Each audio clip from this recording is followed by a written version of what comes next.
So our next speaker is Sonja Wakeling. She'll be speaking about the Junior Editor Program. She's currently a PGY2 at McMaster and is has been one of our star junior editors. So I'll turn it over to Sonja. Hello. I haven't done the screen sharing thing before, so hopefully this works. I'm just going to give you a brief overview of the project we've been working on regarding the Junior Editor Program. We've got a rock star lineup here working on the manuscript right now.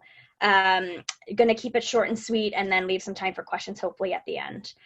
So most of you guys, or all of you guys, know really about the Junior Editor Program and what its goals are. So we're looking to advance academic skills and knowledge for future careers in the healthcare field.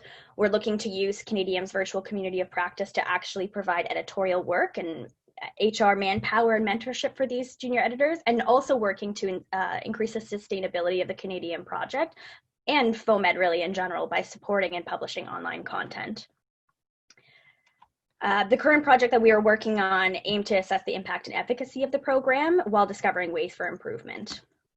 So we did receive ethics board exemption for this project, and we started by designing a survey that consisted of 48 questions. These had some multiple choice questions, open-ended questions, and as well as some demographic and binary yes/no type questions.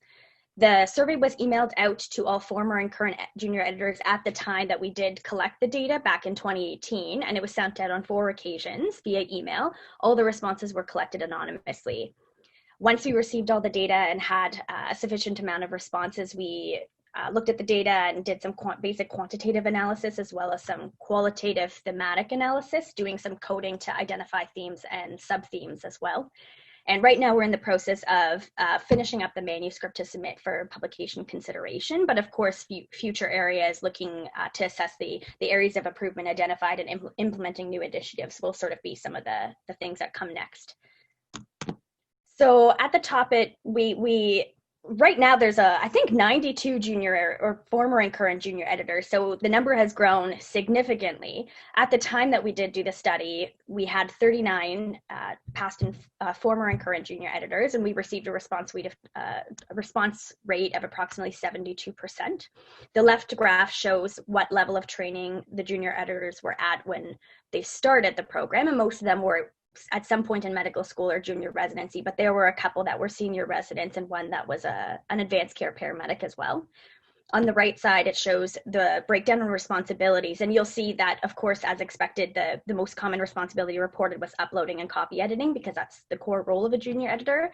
But looking down, you do see that lots of people talked about authorship, creating infographics, and someone even down there was involved in the design of the logo. The total number of responsibilities, of course, is going to be more than 28, because people can wear multiple hats as a junior editor, which is kind of the beauty of it too. We did ask junior editors what their motivations for applying were to understand that, and lots of people talked about an interest in developing their career, looking to be involved in the academic emerge community. People talked about having a general interest in FOMED and looking to seek authorship opportunities as well. Approximately 86% felt that they expected or they achieved their expectations from the program going in, and approximately 82% felt that if they had the opportunity in the future, they would actually take this program and implement something like it into another medical education website. This is sort of the big meat and the interesting part of our analysis, because this is where we went through and did a lot of the coding. We came up with 4 major themes, including career development, knowledge and skill development, exposure to scholarly practice, and creation of a community.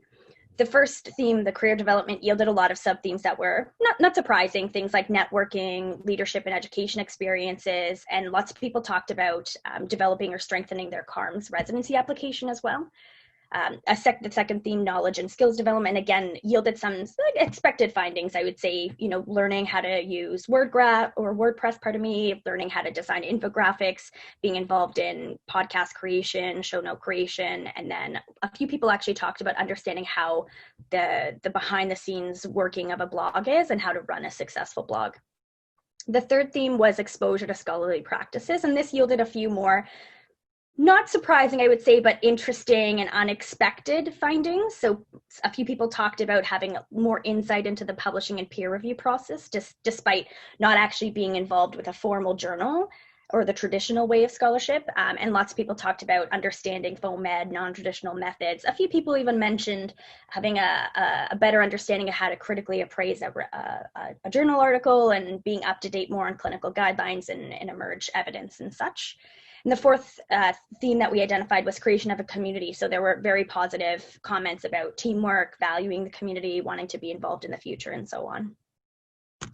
We did also ask them to speak a little bit about what areas they would improve if they could. And the first two columns I've listed there were the two big themes we identified. The third one that I just put as miscellaneous was a few sort of interesting comments people had talked about.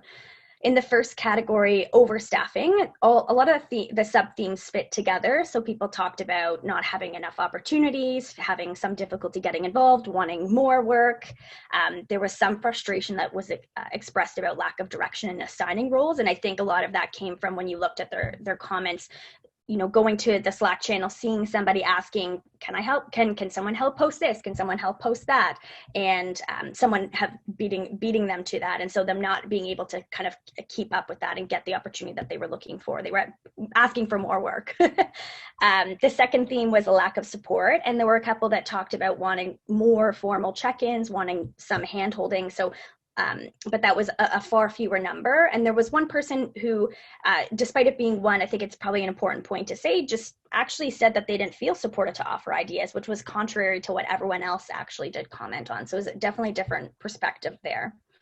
In the miscellaneous category, people talked about wanting tips and tricks sections, having actual formal mentorship organized. So if someone was interested in podcasting, like being connected formally with a mentor.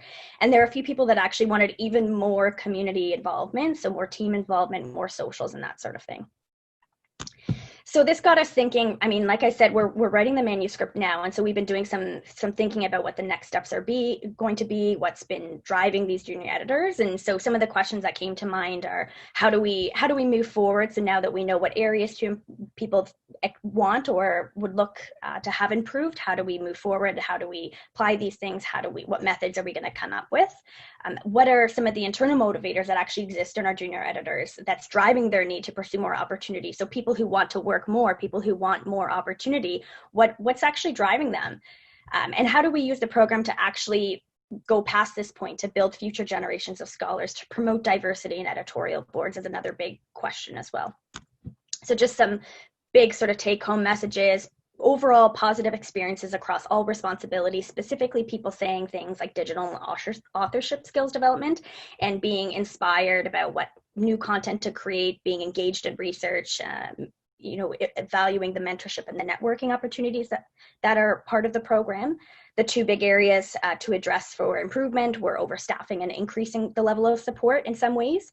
And overall, I think this model is actually probably quite good and viable for other medical education communities. And finally, understanding what motivators exist in the junior editors might be the key to motivating volunteers in other contexts, as well as taking it past that point and improving diversity in editorial boards. So that's sort of a big brief overview. I can get into the nitty gritty if you guys want to email me or shoot me a message, but if anybody has questions or comments or suggestions at this point, happy to take them. Great. Yeah, thanks so much for that, Sonja. That's like, having seen the manuscript and stuff like that, there's so much work that you put into it. And I think the implications of the junior editor program are quite significant for other blogs and other programs. So I look forward to the next steps for that as well. And thanks for all your hard work on that. Yeah, it's been great